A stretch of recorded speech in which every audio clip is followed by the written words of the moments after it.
छैटौं अनुसूचीमा अनुसूचित जातिका निम्ति आरक्षण हुँदैन भनिन्छ। के यो सत्य हो? यो सत्य हो, तर दार्जिलिङ गोर्खा पार्वतीय परिषदमा त्रिपक्षीय सम्झौतामा 10वटा अनुसूचित जनजाति, 15वटा गैर जनजाति र 3वटा खुल्ला सिट राखिएको छ।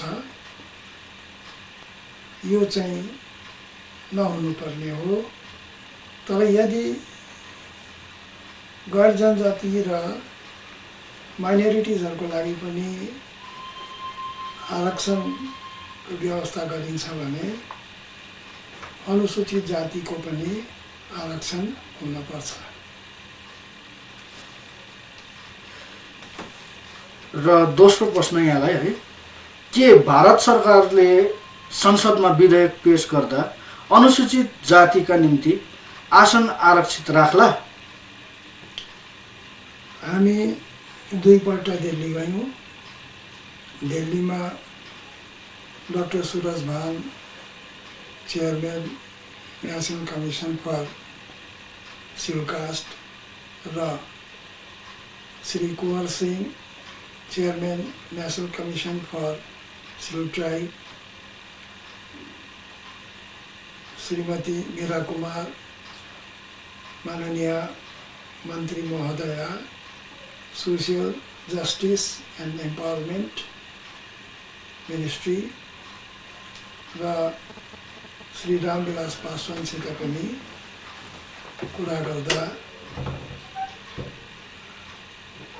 हाम्रो माग अवश्य नै संसदमा प्रस्तुत गरिन्छ भन्ने हामीले थाहा पायौँ र हामी निश्चित नै छौँ अनुसूचित जातिले पाउनुपर्ने आसन, आरक्षण इत्यादिको व्यवस्था विधेयकमा राखिन्छ नै।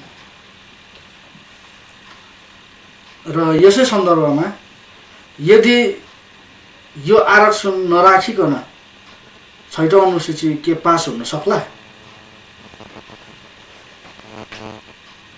मेरो व्यक्तिगत विचारमा पास हुन त सक्दैन, तर पनि यदि विधेयकमा अनुसूचित जातिको लागि कुनै आरक्षण रहेन भनेदेखि र त्यसै पारित भयो भनेदेखि हामी सुप्रिम कोर्टमा जानेछौँ।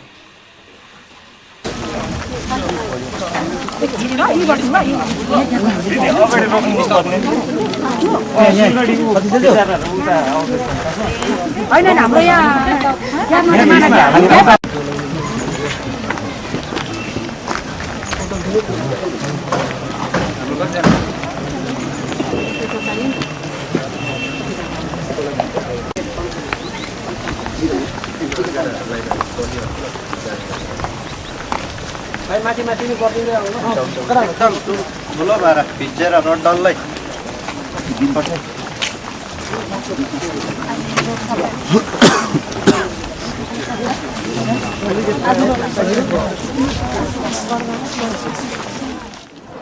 दर्शक महानुभावहरू, यहाँलाई अब हामी आज अखिल भारतीय नेपाली अनुसूचित जाति सङ्घको यो मौन जुलसतिर लगेर गइरहेछौँ र हामीसँग यहाँ अखिल भारतीय नेपाली अनुसूचित जाति सङ्घ खरसाङ ब्रान्चका अध्यक्ष हुनुहुन्छ। यहाँसँग हामी केही प्रश्नहरू राख्नेछौँ र आजको मौन जुलुस जुन तपाईँले यहाँ आयोजना गर्नुहुँदैछ, यो आयोजना गर्नुको खास कारण चाहिँ के हो?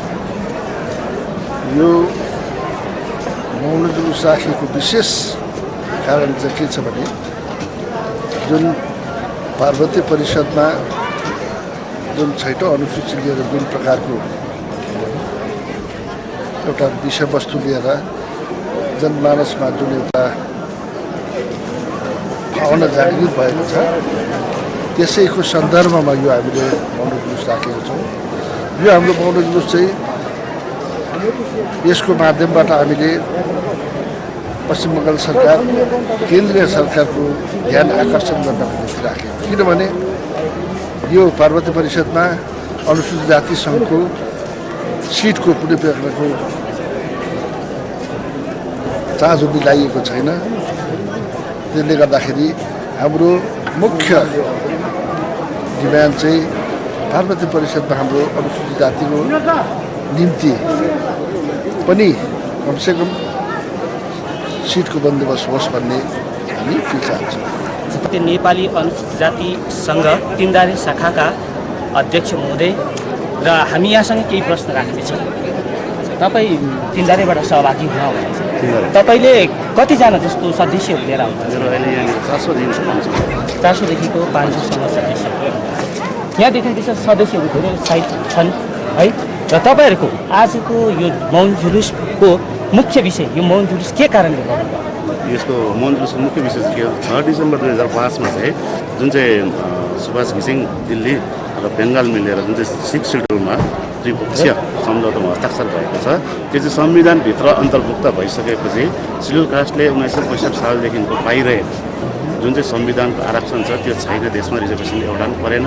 अनि हाम्रो चाहिँ अनुसूचित जातिले जुन चाहिँ पाउँदै गरेको सरकारी संविधान अनुसार पाइरहेको जुन चाहिँ सहुलियतहरू छ त्यो चाहिँ यथावत रहोस् भन्ने बङ्गाल सरकार र केन्द्र सरकारको प्रतिवादमा महानुभावहरू, अखिल भारतीय नेपाली अनुसूचित जाति सङ्घका एक वरिष्ठ सदस्य हामीसँग हुनुहुन्छ।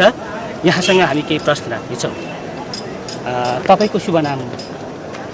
त्यसै मलाई सिडी सिना भन्दै आउँदैछन् मान्छेले। यहाँ कहाँ बस्नुहुन्छ? म त्यसै रेडियो स्टेसनकै छेउ सानो टोलमा बस्छु। हजुर। र यो आजको जुन मौन जुलुस निकाल्नुको खास उद्देश्य चाहिँ के छ? के कारणले यो मौन जुलुस निस्किँदैछ? यहाँहरूलाई थाहै छ 6 डिसेम्बरमा हाम्रो यो 6औँ अनुसूचीको लागि हस्ताक्षर भयो।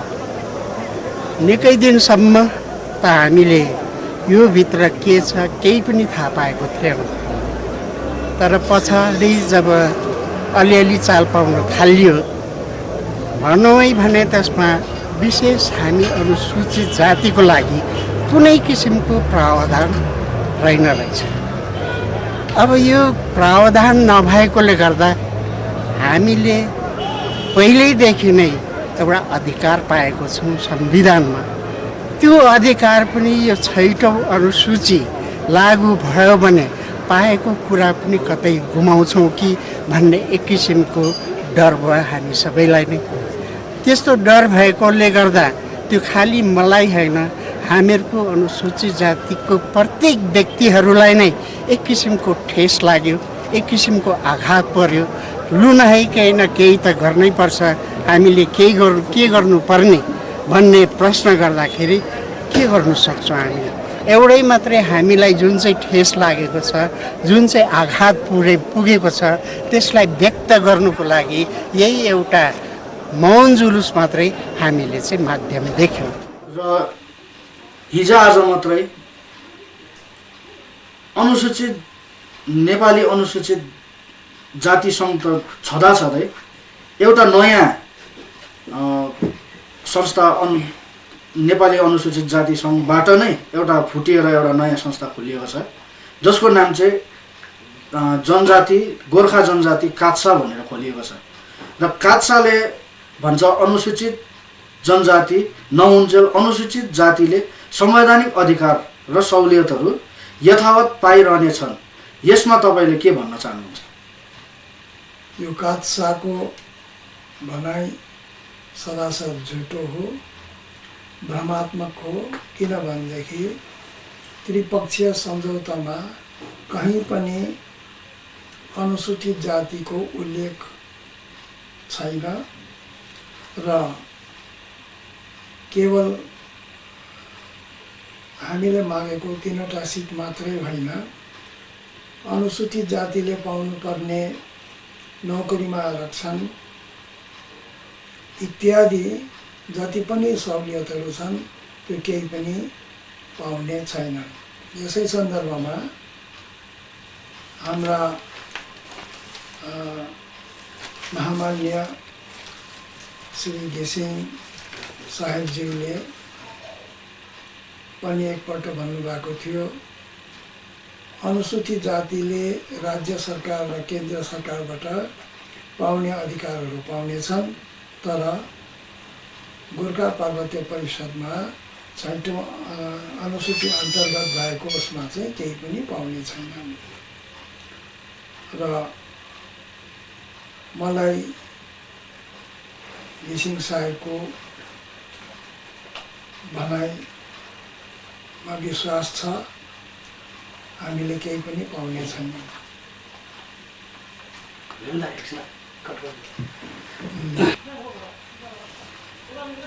र यहाँलाई चौथो प्रश्न है, कात्सा भन्छन् आरक्षण होइन सम्मान चाहिन्छ, यसमा तपाईँको भन्नु के छ? सम्मान त्यति बेला चाहिन्छ जब कसैले हामीलाई अपमान गर्छन्। 60 वर्ष अगाडि जातपातको जस्तो भेदभाव थियो, आज त्यस्तो छैन। आज कुनै जग्गामा पनि अनुसूचित जातिका सदस्यहरूप्रति कुनै प्रकारको भेदभाव भएको देखिँदैन। सबै बराबरी हिसाबले चलिरहेका छन्। बिहाबटुलमा भने अलिकति यस्तो जातपातको कुरा उठाउँछन्, नत्र भने जातपातको कुरा उठ्दैन। र सम्मान भन्नाले केवल आफूले मलाई सम्मान देऊ भनेर हुँदैन। आफ्नो चरित्र, आफ्नो व्यक्तित्वमा पनि हामीले विचार गर्नुपर्छ। यदि हामीले चोरी गर्यौँ या सरकारको पैसा हिनामैना गर्यौँ अथवा भ्रष्टाचार गर्यौँ भनेदेखि हाम्रो त्यसै पनि बेइज्जती हुन्छ, अपमान हुन्छ। र मेरो विचारमा सम्मान मागेर पाइँदैन, आफूमा नै परिवर्तन ल्याउनुपर्छ र मानिसले सम्मान दिने हुन्, नत्र भने मागेर चाहिँ पाउने कुरा होइन। हामी यस मञ्चमा आफ्नो भाषण राख्नको निम्ति श्री दिलीप ठटालज्यूलाई यहाँ निम्तो रहेछौँ। उहाँ सिलगढी श्रीकेश होटेलमा कार्यरत हुनुहुन्छ।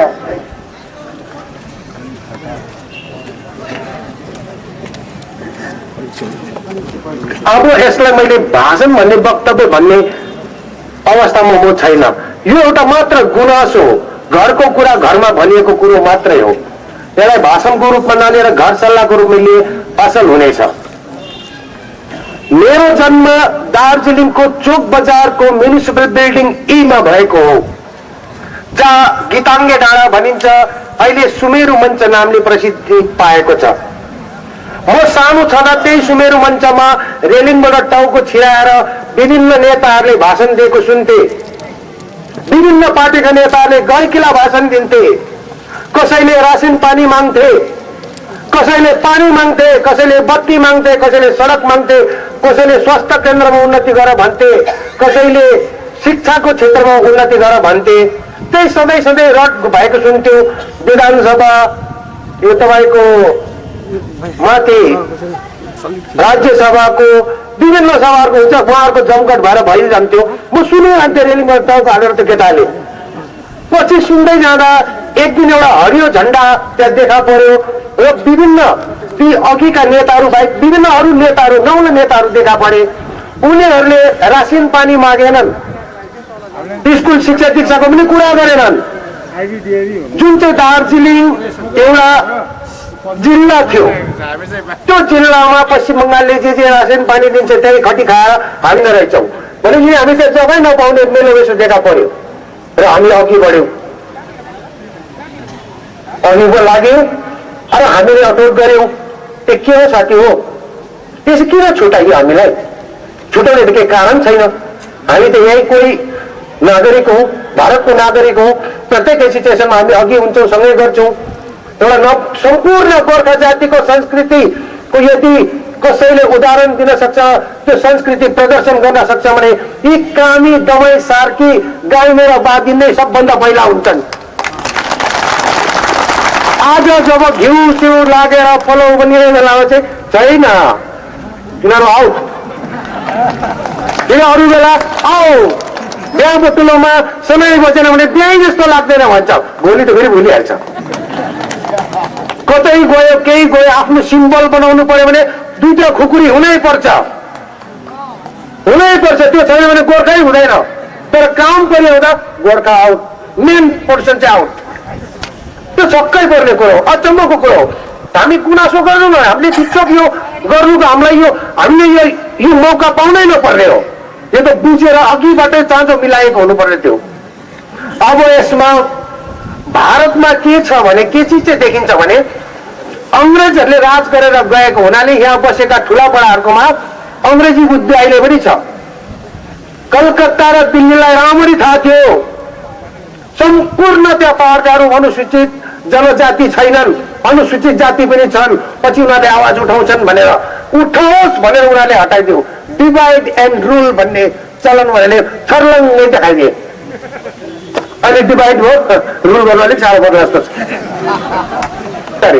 मेरा पूर्ववक्ताले भने शिकार र शिकारीको कुरा गरे, यसो सुने, शिकारी कोही अरू रहेछन्, शिकार हामी भएछौँ। शिकार पनि दुई किसिमको हुँदो रहेछ। एउटा साधारण त मृग जरा खरा हुन्छ जो भाग्ने कोसिस गर्छ शिकारीलाई देख्दा, एउटा बाघ सिंह हात्तीहरू हुन्छ शिकार देख्दै खेद्दै भगाउँछ, मर्यो भने पनि छाती खोलेर मर्छ, त्यसै भागेर मर्दैन। हाम्रो भनाइ सिम्पल छ, घरको कुरा हो घरमा राखौँ। हामी भन्छौँ हाम्रो अध्यक्ष महोदयलाई, सर हाम्रो कुरा तपाईँले सुनिसक्नुभयो, हाम्रो कुरा तपाईँले बुझिसक्नुभयो, हाम्रो यो माग यथावत तपाईँले लगेर बङ्गाल सरकार र केन्द्र सरकारलाई भनिदिनुहोस्, हामी जे जस्तो जाँथ्यौँ त्यस्तै रहन दिनुहोस्, हामी खुसी छौँ, 6औं अनुसूचीभित्र हामी छँदैछौँ। त्योभन्दा बढी भन्ने केही पनि होइन। यो कुरो हाम्रो श्रद्धा सुभाष घिसिङज्यूले गर्नु सक्नुहुन्छ। कारण म यो उदाहरण दिन चाहन्छु। सिलिगुडीमा कोर्टमा म एक दिन एउटा गाडीको काम लिएर गएको थिएँ, गाडीको ट्रान्सफर गर्नु थियो। त्यहाँ जाँदा भिडभाडमा एमबिआईको त्यहाँनिर हेरेँ भिड्दैछ र त्यो भाइले भने दाजु एकछिन पर्खिनुहोस्, म तपाईँको काम गरिदिन्छु। अन्त यसो हेर्नु जो चिया पिउनु भनेर दुईजना साथीहरू चिया पिउनु आयो, चिया बनाउन लगाएर चिया बनाउँदै थियो। उताबाट वकिलको एक ग्रुप एकदम शाखा चल्दैन चल्छिन, के अरे हाइकोर्टेर बेन्च सिलगढी थियो, होइते हो भन्दै कराउँदै आएर पर गए। त्यहाँबाट फेरि कराउँदै फर्क्यो। त्यो चियावालाले चिया बनाए ग्लासमा हाल्दै मलाई पुलुक्क हेरेर के भन्यो भने, बङ्गलामा भन्यो भने, यिनीहरूले जति पनि करायो भने पनि हाइकोर्टको बेन्च सिलगढीमा पाउँदैन। हाम्रो सुभाष बाबुले भन्यो भने भोलि नै ज्योति बाबुले दार्जिलिङ पुऱ्याइदिनुहुन्छ भने। मलाई त भयङ्कर खुसी लाग्यो, लाग्दैन खुसी? घरमा एउटा किताब पाएँ, त्यसो पल्टाएर हेरेँ, हाम्रो जातिमा कामी दमाई सार्की बाहेक गाइने र बाजी पनि हुँदो रहेछन्। गाइने जातिले जग्गा जग्गामा गएर आफ्नो मिठो सङ्गीत सुनाउँछन्। उनीहरू चाहिँ मोबाइल न्युज पेपर जस्तो हो, जहाँ जे घटना भएको छ त्यो कम्पोज गरेर सुनाउँछन्। अब पहाडी क्षेत्रमा पेपर जाँदैन, रेडियो थिएन, उनीहरूले नै सुनाइदिन्थे कहाँ के हो भनेर। त्यो गाइनेहरूको विषयमा यहाँ एउटा कुरो लेखिएको रहेछ। त्यो गाइनेको आँसुको व्यथा एकजना कविले सुनेर लेखेका रहेछन्, यहाँहरू समक्ष पढेर सुनाउन चाहन्छु। कविवर माधव प्रसाद घिमिरेले आफ्नो पोखरा भ्रमण तारिक 2006 सालतिर गाइने प्रति प्रभावित भई उनको दयनीय अवस्था दर्शाउँदै गाइने शीर्षकमा एउटा कविता रच्नु भएको छ। पछि यही कविता केही संशोधन साथ किन्नर किन्नरीमा एउटै मुटु एउटै कर्म शीर्षकमा प्रकाशित भएको छ। कविता यस प्रकार छ। ढोकाको अघि धुलामा बसी म कति गाउँला, हे प्रभु तिम्रो मन्दिर भित्र कहिले आउला। आगनी छेउ गाइने गाउँछ दिलको सवाई, अछुत भई हृदय छुन्छ सारङ्गी बजाई। सबैको एकै हाड र आँसु, रङ्ग र रोगन, देहमा दिल, दिलमा ईश्वर, अछुत नभन। ईश्वरको छोरो मान्छेको भाइ, मान्छेले छुँदैन। यो भन्दा ठुलो निर्खिनी पाप संसारमा हुँदैन। एउटै मुटु, एउटै मर्म, एउटै ईश्वर, भेटेर भाव मिटेर बसौ प्रेमको मन्दिर। यो गाइनेको व्यथा देखेर एकजना कविको आँखाबाट आँसु चुहेर कमल र शब्दमा फुटेको कविता हो। हामीले धेरै सह्यौं, धेरै बुझ्यौं, धेरै देख्यौं, अब धेरै गर्ने बेला आएको छ। आज यो जतिजना भेला भएका छन् सबैको मनमा एउटै विचार छ कि 6औं अनुसूची होस्, 6औं अनुसूचीमा हामीले यतो चित स्थान पाउनुपर्छ भन्ने दुःखको कुरा अलिकति पनि भनिदिइहाल्नु मन लाग्यो। माइक पाउँदा बोल्नु मन लागिहाल्छ भन्ने कुरा भनि पनि हाल्नुपर्छ। गङ्गोत्रीबाट सुरु भएको गङ्गा गौमुखबाट बग्दै बग्दै भारतको छातीलाई न्यानो पार्दै उर्वरा पाउँदै हजारौं लाखौं करोडौं श्रद्धालुहरूले नुहाउँदै पवित्र अनुभव गर्दै त्यो गङ्गा बग्दै बग्दै बनारस, इलाहाबाद हुँदै हुँदै हुँदै बिहार हुँदै जान्छ। बिहारको एक क्षेत्रमा आएपछि त्यो गङ्गा दुई भागमा बाँडिन्छ। एउटा गङ्गा कलकत्तापट्टि जान्छ, एउटा ढाकापट्टि जान्छ। गङ्गाले त्यो आँटको दोभान जहाँ छुटिन्छ, ढाकापट्टि गएको गङ्गाले त्यो स्थान पाउँदैन जुन स्थान भारतको गङ्गाले पाएको हुन्छ। हामी मध्ये पनि कतिजना हाम्रा प्यारा दाजुभाइहरूको मन संकीर्ण भावले घेरिएको छ जस्तो देखिँदैछ। हामीले जुन कुरो कदम उठाएको छौँ उहाँहरूलाई त्यो मन परेको छैन वा उहाँहरूले बुझ्नु भएको छैन। उहाँहरू हामीसँगै एउटै धारामा बहने चेष्टा नगरेर छुट्टेर बङ्गलादेशतिर जाने कोसिस गर्दैछन्। यस्ता मिर्जाफरहरूलाई अलिकति होसियार भएर बसिदिनु हुन अनुरोध गर्दछु। यदि तपाईँले हामीलाई सहयोग गर्नु सक्नुहुन्न, चाहनुहुन्न भने नगर्नुहोस्, तर विरोध पनि नगर्नुहोस्। बसेर राम्ररी हेर्नुहोस् हामी के गर्दैछौँ, कता जाँदैछौँ। हाम्रा नेता सदस्य श्री रामुदामुज्यू दिल्लीमा गएर के गरेर आउनुभयो सुनेपछि तपाईँ छक्कै हुनु पर्नुहुन्छ र शान्तिको सास पनि लिनुहुन्छ। र यो हामीले गरेको यो जमर्कोलाई पछि नहटाएर जबसम्म पूर्ण हुँदैन तबसम्म गर्ने प्रण गरौँ।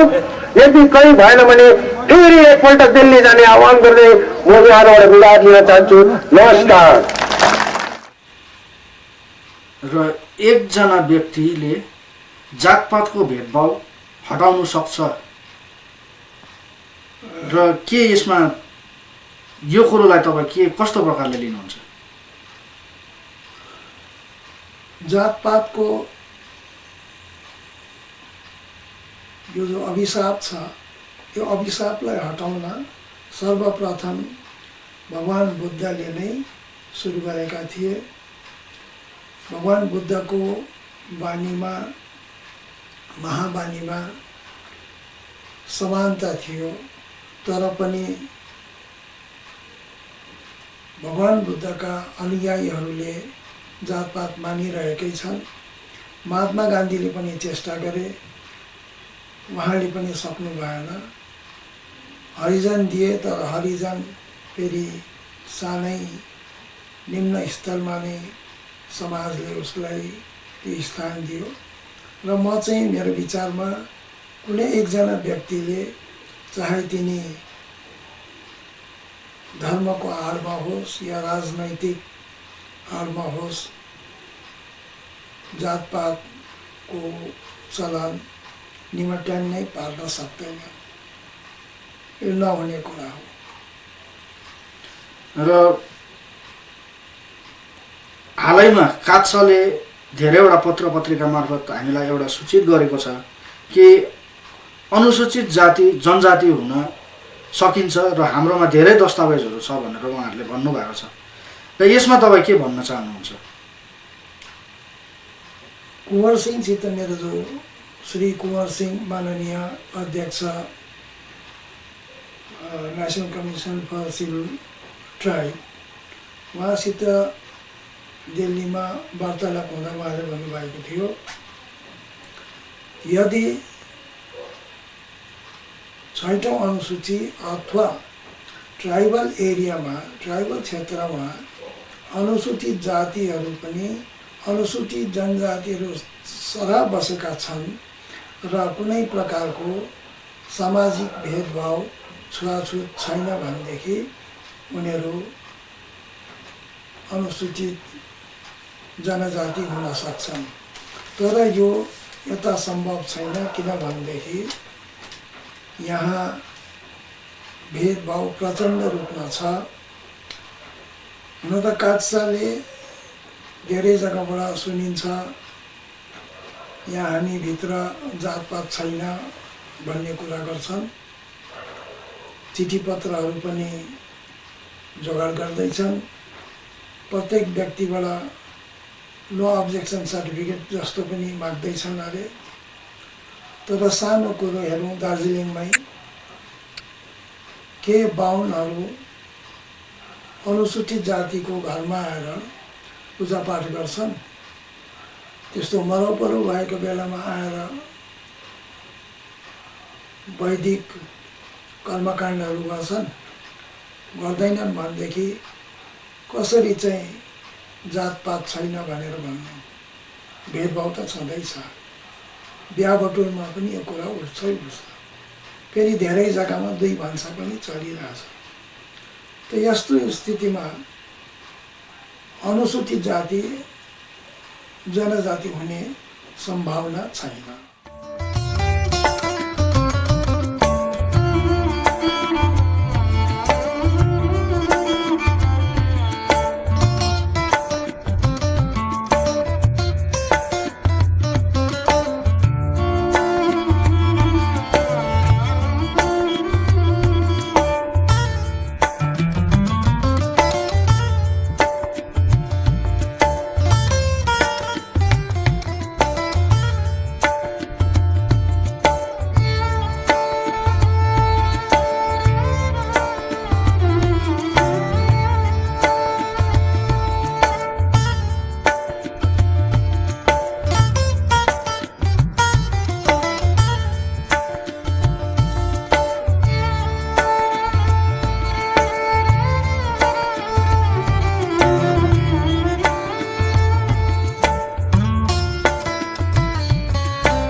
महामहिम श्री सुभाष घिसिङ सिंहज्यूले 1931 सालको जनगणना देखाएर हामीलाई जुन जनजाति हुने घोषणा गर्नुभएको छ, टेक लिनुभएको छ, यसको विरुद्धमा यस विषयमा म तपाईहरुलाई केही भन्न चाहन्छु।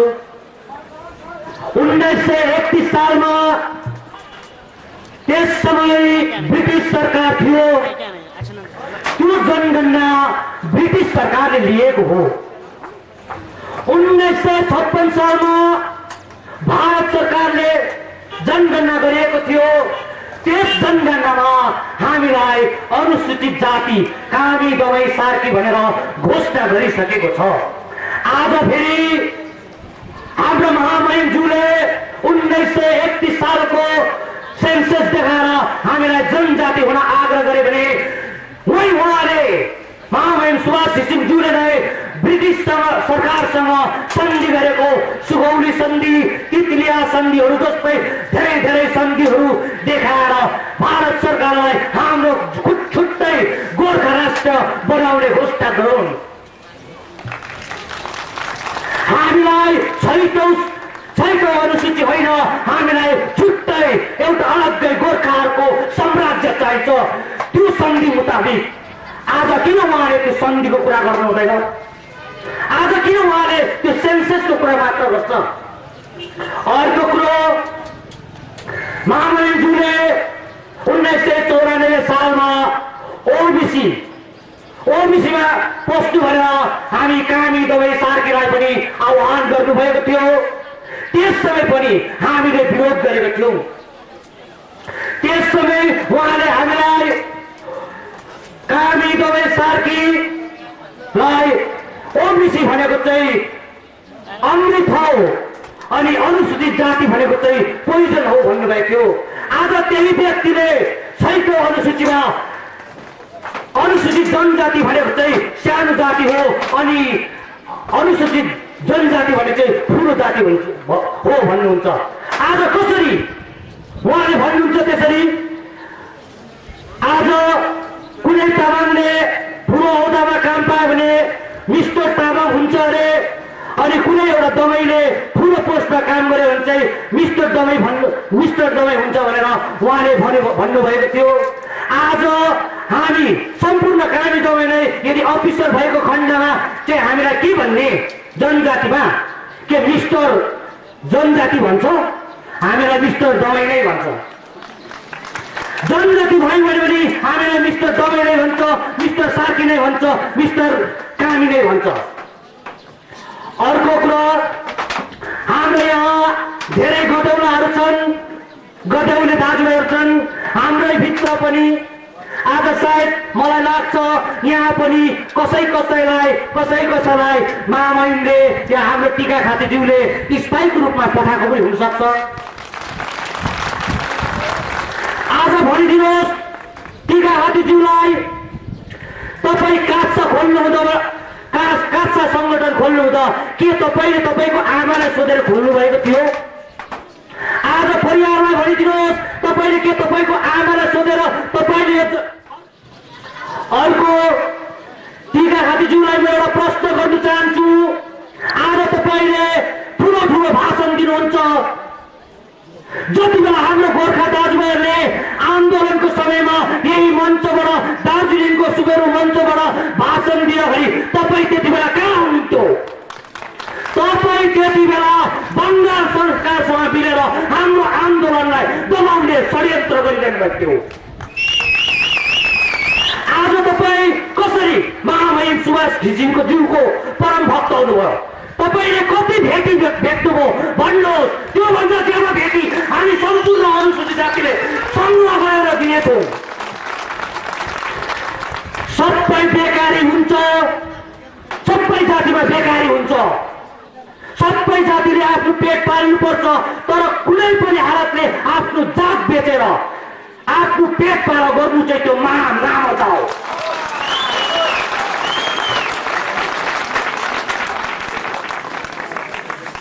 अब हाम्रो परिवारज्यू, उहाँलाई म भन्नै पर्यो, कारण उहाँ मेरो बडा हो, साइनोमा मेरो बडा पर्यो, दमाई भएको नाताले उहाँलाई भन्नु पर्यो। जब उहाँ आइएसएल अफिसर हुँदा उहाँ काउन्सिलमा काम गर्नुहुन्थ्यो। आज त्यही प्रिन्सिपल सेक्रेटरी हुनुहुन्थ्यो महामहिम सुभाष घिसिङज्यूले यो दमाईको अनुहार बिहान बिहान हेर्नु हुँदैन भनेर उहाँलाई आफ्नो जबबाट हटाइदिनु भयो र आज त्यही व्यक्ति त्यही अनुहार त्यही मेरो बडा आज कसरी जनजाति हुनु खोज्नु हुँदैछ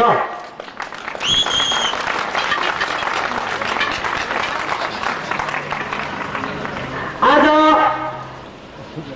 तपाईहरुकोमा पनि सुके पोखरीमा पनि यी जातिहरू यी जाति बेच्चा दाजुभाइहरू आउन सक्छ तपाईहरुलाई आह्वान गर्छु तपाईहरु होशियार बसिदिनुहोस् यस्ता व्यक्तिहरूलाई सुके पोखरीमा आउन नदिनुहोस् कारण आज पार्टी भित्र पसेको छ गोर्खा नेशनल लिबरेसन यी व्यक्तिहरू पसेको छ त्यो संगठन पनि बिग्रिन सक्छ दाजुभाइहरू तपाईहरु पनि होशियार बस्नु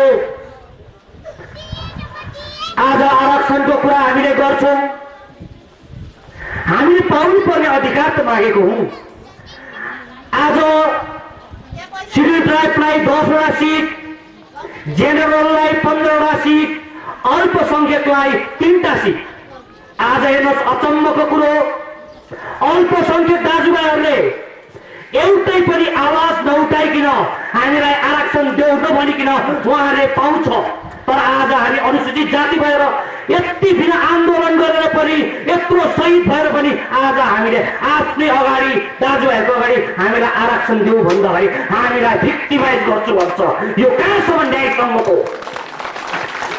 हामी भिक्टिमाइज भएको छौं 16 वर्षदेखि अहिलेसम्म हामी भिक्टिमाइज चाहिँ भएको छौं अहिलेसम्म कतिजना हाम्रो दाजुभाइहरूले नकुरी पाए त हामी सम्पूर्ण पहाडपछि नै एडहक भइसकेको छौं अस्थायी कर्मचारी हामीले बोल्छौं त्यो अस्थायी हो आज कुनै पनि नेताले कुनै पनि भाषणमा त्यो सानो जात भनेर कसैले औँला उठाएको थिएन आजसम्म पनि आज महामहिम सुभाष घिसिङज्यूले सोझै हामीलाई तिमीहरूको सानो जात हो भनेर भन्दैछ यो कहाँसम्मको कुरो हो आज प्रत्येक दाजुभाइहरूले हामीले बुझ्नुपर्छ कि हामी सानो जात होइन हामी तपाईको बराबरीमा छौं तपाईको बराबरी गर्न सक्छौं तपाई जतिकै पढेको छौं तपाई जतिकै सब कुरो गरेको छौं यदि तपाई त्यो चौकीमा पुग्न सक्नुहुन्छ भने हामी पनि त्यो चौकीमा पुग्ने क्षमता छ हामीमा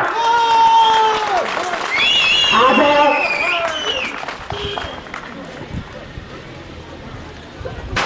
अरू कुरा त म के गरौँ ज्यादा पछिको वक्ताहरूले पनि गर्छन् र अन्तमा हामी सबैले एउटै कुरा गर्नुपर्छ त्यो आरक्षण हामीलाई आरक्षण चाहिन्छ हामीलाई जुन सेन्ट्रल गभर्नमेन्ट र स्टेट गभर्नमेन्टले दिएको सहुलियत हामीले उपभोग गर्न पाउँछ आज मैले कुनै काउन्सिलरलाई भाँजो हाल्ने काम गरेको होइन आज तपाईहरुले पनि बुझ्नुपर्छ जेनरल जातिका काउन्सिलरहरूले आज 10%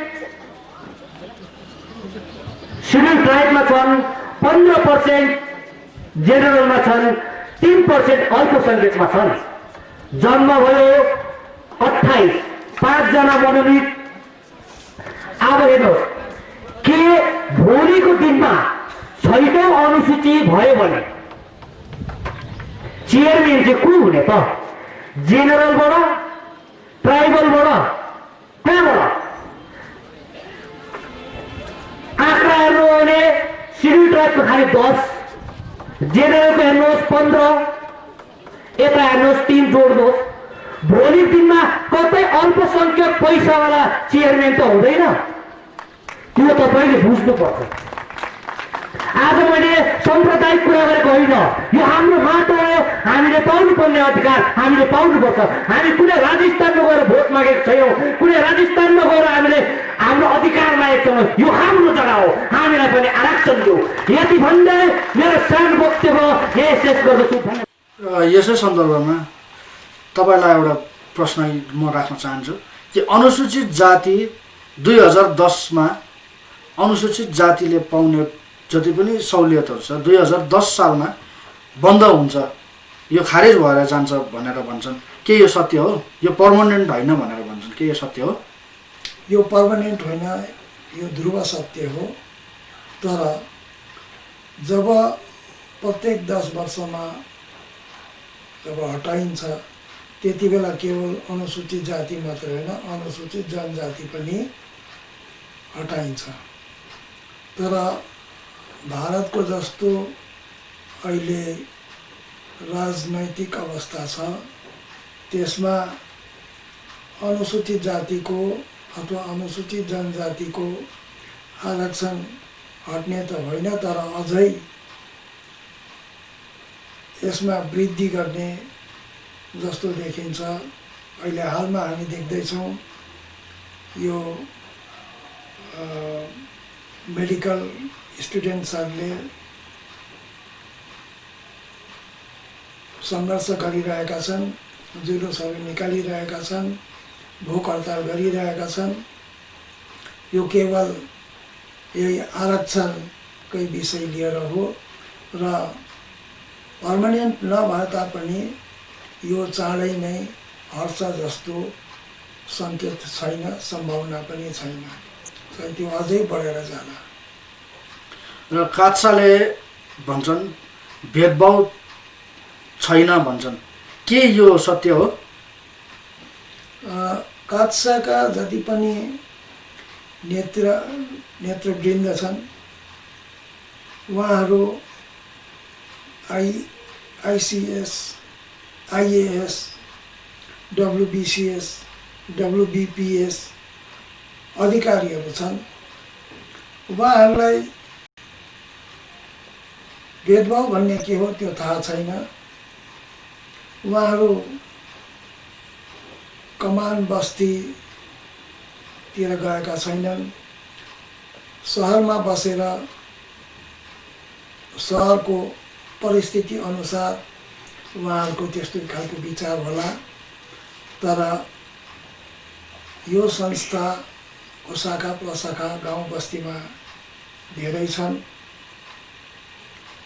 हाम्रा मानिसहरूबाट हामी समय समयमा भेदभावको कतिपय केसेसहरू पाउँछौँ र हामीले धेरैवटा यस्तो कम्प्लेनहरू district magistrate Darjeeling, superintendent of police Darjeeling अथवा अन्य जग्गाहरूतिर कलकत्तामा पनि रिपोर्ट गरेका छौँ। र यसले चाहिँ हामी ठोकेर भन्न सक्छौँ भेदभाव छैन भन्नु चाहिँ आफैले आफैलाई धोका दिनु हो अथवा कुनै एउटा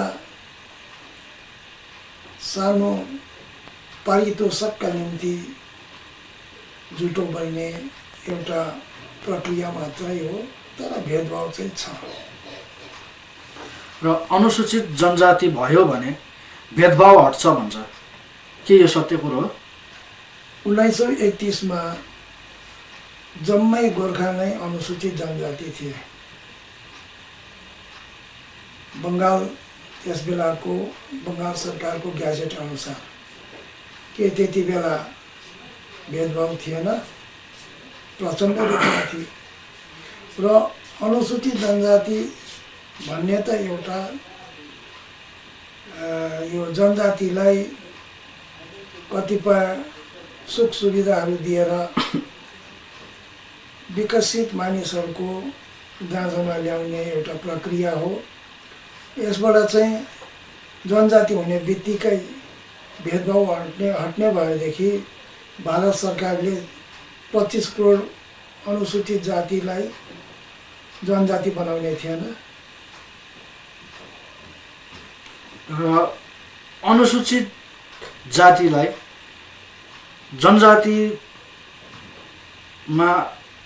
जनजातिमा सामेल गर्यो भने र सिङ्गो गोर्खा जाति सबैलाई नै जनजातिमा सामेल गर्यो भनेदेखि अनुसूचित जाति सङ्घले के यसलाई स्वागत गर्छ? यसलाई हामी पूर्ण रूपमा स्वागत गर्छौँ। हामी चाहन्छौँ अहिले छैटौँ अनुसूचीले विशेष गरी हाम्रो गोर्खा जातिलाई नै जात जातमा विभाजन गरेको छ। कालान्तरमा सायद गोर्खा शब्द नै हट्छ होला। जात विहीनको जाति कहिले पनि हुँदैन। प्रत्येक जात जात मिलेर नै जाति हुन्छ र यदि सिङ्गो गोर्खा जातिलाई अनुसूचित जनजाति बनायो भनेदेखि त्यसमा हामी स्वागत गर्छौँ अनि हामी पनि अनुसूचित जनजाति हुन सहजै सक्छौँ। त्यसमा यो भेदभावको कुरो पनि आउँदैन, कुनै प्रकारको यस्तो कन्डिसन्सहरू पनि त्यहाँनिर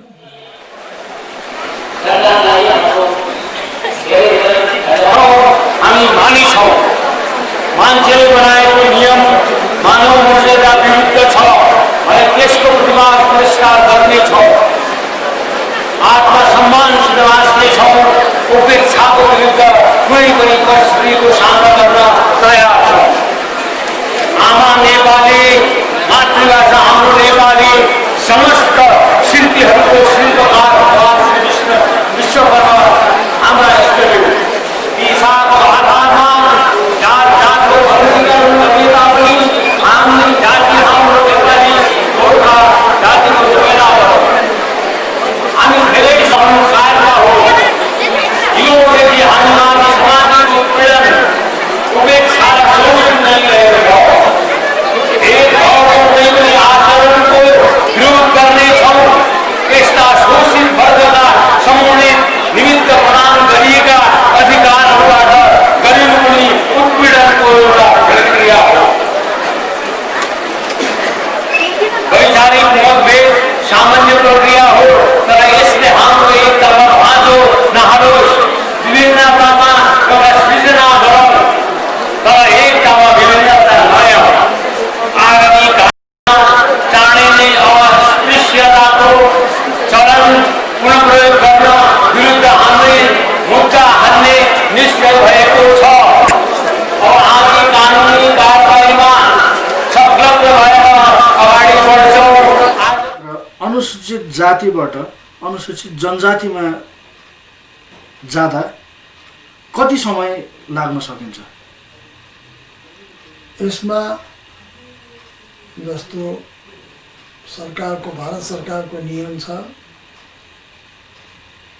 modalities for exclusion, inclusion and other amendments in the list of scheduled caste and scheduled tribe. त्यस अनुसार सर्वप्रथम सम्बन्धित राज्य सरकारले आरजीआईमा कुनै पनि जातिलाई अनुसूचित जाति जस्तो हामी छौँ, हामीलाई scheduled casteदेखि हटाउन भनेर एउटा प्रस्ताव आरजीआईमा पठाउनुपर्छ। आरजीआईले पनि सहमति दियो भनेदेखि नेसनल कमिसन फर scheduled कास्टमा पठाइन्छ। त्यसबाट फेरि पछि ministry of social justice and empowerment मिनिस्ट्रीमा जान्छ।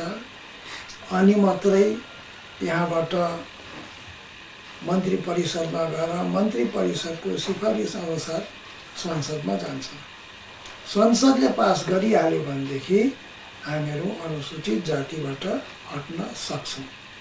त्यसपछि अनुसूचित जनजातिमा जान फेरि त्यस्तै प्रकारको प्रक्रिया सुरु हुन्छ, जसमा राज्य सरकारले, पश्चिम बङ्गाल सरकारले कामी दमाई सार्कीलाई अनुसूचित जनजातिमा समावेश गर्न एउटा प्रस्ताव पत्र लेख्नु पर्यो आरजीआईमा। आरजीआईले मानेपछि त्यसपछि त्यो जान्छ नेसनल कमिसन फर scheduled ट्राइबमा। अब नेसनल कमिसन फर scheduled ट्राइबले पनि त्यसको जाँच पडताल गर्छ। जाँच पडताल गरिसकेपछि फेरि न्याय, सामाजिक न्याय र अधिकारिता मन्त्रालयमा जान्छ र त्यसपछि फेरि मन्त्री परिषदको सिफारिस भएपछि संसदमा जान्छ अनि संसदले पनि पास गर्यो भने बल्ल हुन्छ। यसमा कम्तीको पनि 20 देखि 25 वर्ष चाहिँ लाग्छ। र यसै सन्दर्भमा अखिल भारतीय नेपाली अनुसूचित जाति सङ्घ त्यसो भए के चाहन्छ त? अखिल भारतीय नेपाली अनुसूचित जाति सङ्घ जबसम्म कामी दमाई सार्कीलाई अनुसूचित जातिमा परिणत गरिँदैन तबसम्म संविधान प्रदत्त सबै आरक्षण अधिकार आसन इत्यादि यथावत रहोस् भनी हाम्रो डिमान्ड छ। हामी त्यही नै माग्छौँ। र विशेष प्रश्न तपाईँलाई, दुईपल्ट तपाईँ दिल्ली जानुभयो, एकपल्ट जनवरी 2006मा र एकपल्ट फेरि हालैमा अप्रिल 2006मा जानुभएको थियो र प्रथमपल्ट तपाईँले कसलाई भेट्नुभयो र कसबाट कस्तो कस्तो आश्वासन पाउनुभयो र दोस्रोपल्ट तपाईँहरू 11 जनाको टोली लिएर जानुभएको थियो र त्यस समय कसलाई भेट्नुभयो र कस्तो कस्तो आश्वासन पाउनुभयो र अहिले पाइरहनु भएको छ, यसमा अलिकति विस्तृत जानकारी दिनुभयो। सर्वप्रथम जनवरी महिनामा म हाम्रा दिल्ली शाखाका साथीहरूसित श्री रामविलास पासवान माननीय मन्त्री महोदय कहाँ गएको थियौँ। उहाँले एउटा चिठी दिनुभयो पश्चिम बङ्गाल सरकारका मुख्यमन्त्रीलाई, जसमा उहाँले भन्नुभयो सिलकासले पाउनुपर्ने अधिकारहरू जम्मै दिनुपर्छ 6 सिड्युलमा, जो चाहिँ त्रिपक्षीय सम्झौतामा दिएको छैन। त्यसपछि कुँवर सिंहज्यूसित पनि भेट भयो। उहाँले पनि हामीलाई आश्वासन दिनुभयो तपाईहरू सिलकासमा हुनुहुन्छ, सिलकासमै रहनुहोस्, किनभनेदेखि सिलकासदेखि सिल ट्राइबमा आउन धेरै अप्ठ्यारो पर्छ, सायद नहोला। एकपल्ट सिलकासबाट निस्केर फेरि सिल ट्राइबमा जानु अप्ठ्यारो पर्ला। र हामीहरू डाक्टर सुरज भानसित पनि भेट गऱ्यौँ। डाक्टर सुरज भानले पनि हामीलाई सकारात्मक आश्वासन दिनुभयो र पछिबाट मीरा कुमारजीसित पनि भेट गऱ्यौँ।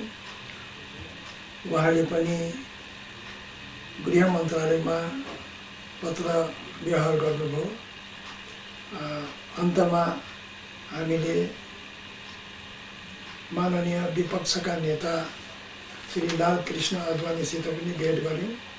उहाँले पनि हामीलाई आश्वासन दिनुभयो तपाईहरूको जो आरक्षण छ त्यो आरक्षण यथावत नै रहन्छ र पनि तपाईहरूले चिफ इलेक्सन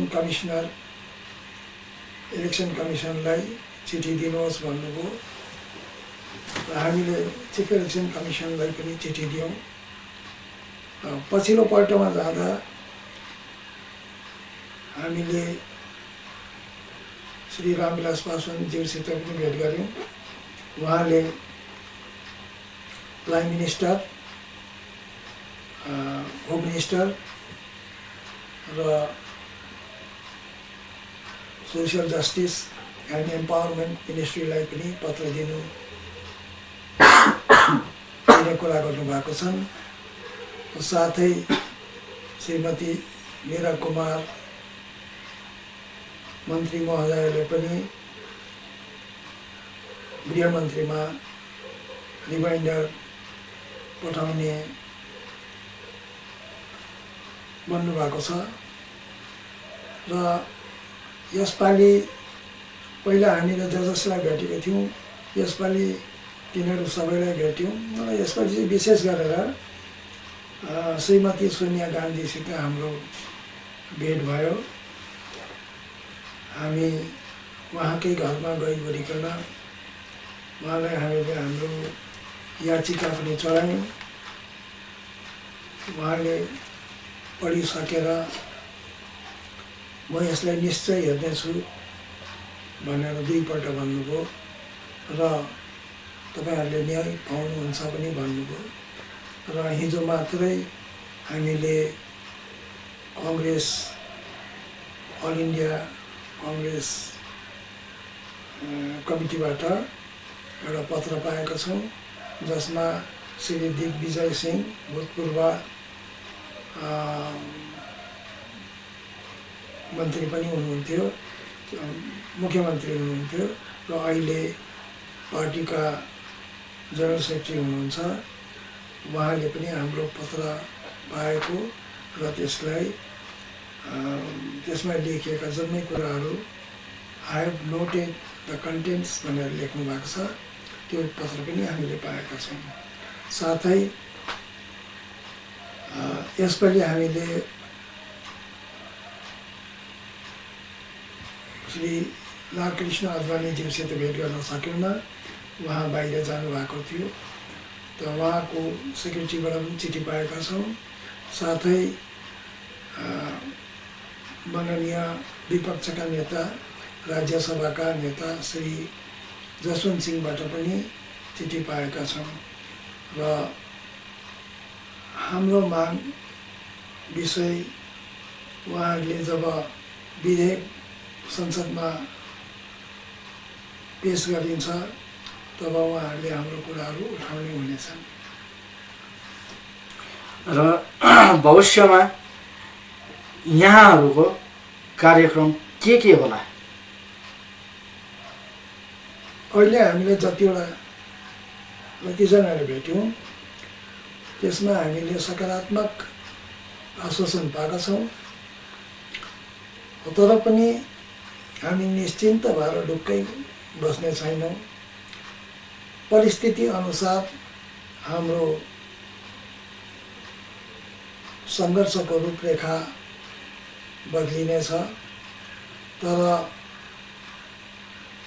जबसम्म विधेयक संसदमा ल्याइँदैन तबसम्म हामी हाम्रो काम यथावत रूपमा गरि नै रहनेछौँ। जब विधेयक संसदमा आइन्छ त्यस बेला हामी फेरि दिल्ली गइवरिकन पहिला जसरी हामीले 85 जना सांसदहरूसित भेट गरेका थियौँ, 85 जना सांसदहरू जम्मै सिड्युल कास्टका हुन्, अनुसूचित जातिका हुन् र यसपालि पनि हामीहरू उहाँहरूसित भेट गरी फेरि बिन्ती टक्राउनेछौँ कि अनुसूचित जातिको आरक्षण अधिकार संरक्षण यथावत रहोस्।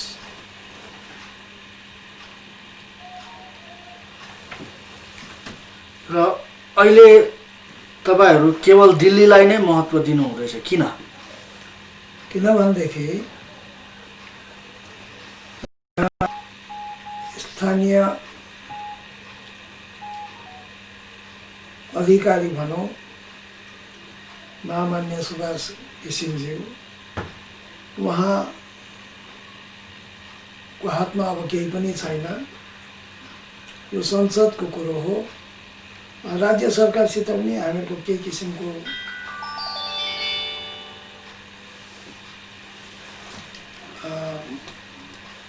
सरोकार रहँदैन, किनभने राज्य सरकारले विधानसभाबाट बिल पास गरिवरिकन प्रस्ताव पास गरिवरिकन दिल्लीमा पठाए।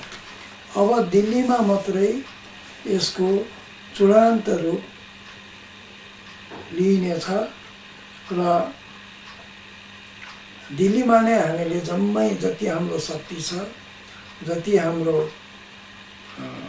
हामीले चाहेका जति हाम्रो उपायहरू छन् ती जम्मै हामी दिल्ली गएर नै उहाँहरू सबैलाई भेटेर उहाँहरूलाई हाम्रो वास्तविक स्थिति बताएर आरक्षणको व्यवस्था गरिदिनु हुन हामी निवेदन गर्नेछौँ। अन्तमा अनुसूचित जातिका सम्पूर्ण सदस्यगणलाई तपाईँ एउटा अध्यक्षको नातामा के आह्वान गर्न चाहनुहुन्छ? हाम्रा जति पनि अनुसूचित जातिका सदस्यहरू छन् जसको संवैधानिक अधिकार घोषिएको छ, उहाँहरू सबैलाई मेरो बिन्ती छ, हामीहरू एकजुट भएर बसौँ, सचेत भएर बसौँ। चुप लागेर बस्यौँ भनेदेखि हाम्रो अधिकार घोषिनेछ र जुन प्रकारले आजसम्म यहाँहरूले हाम्रा सदस्यहरूले तन मन धनले सहायता पुर्याइराख्नु भएको छ, यसरी नै भविष्यमा पनि उहाँहरूबाट हामीले आशा राखेको छौँ। किनभने यो लडाइँ चाँडै सिद्धिने लडाइँ होइन, यसमा धेरै सङ्घर्ष गर्नुपर्ने छ।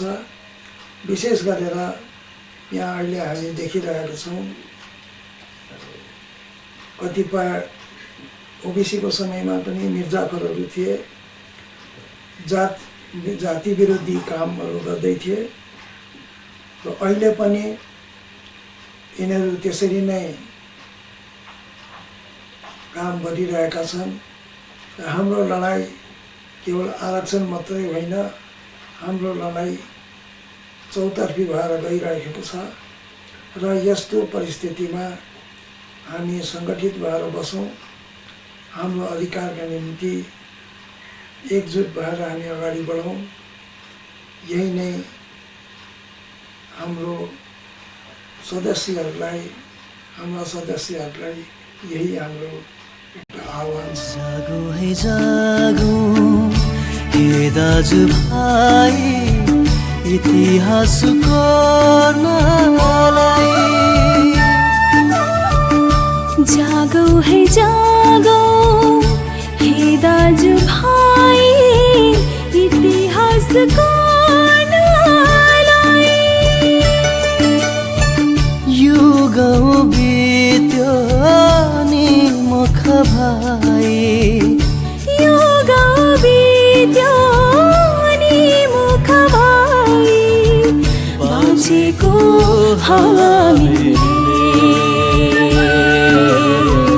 बाँचेको हामीले।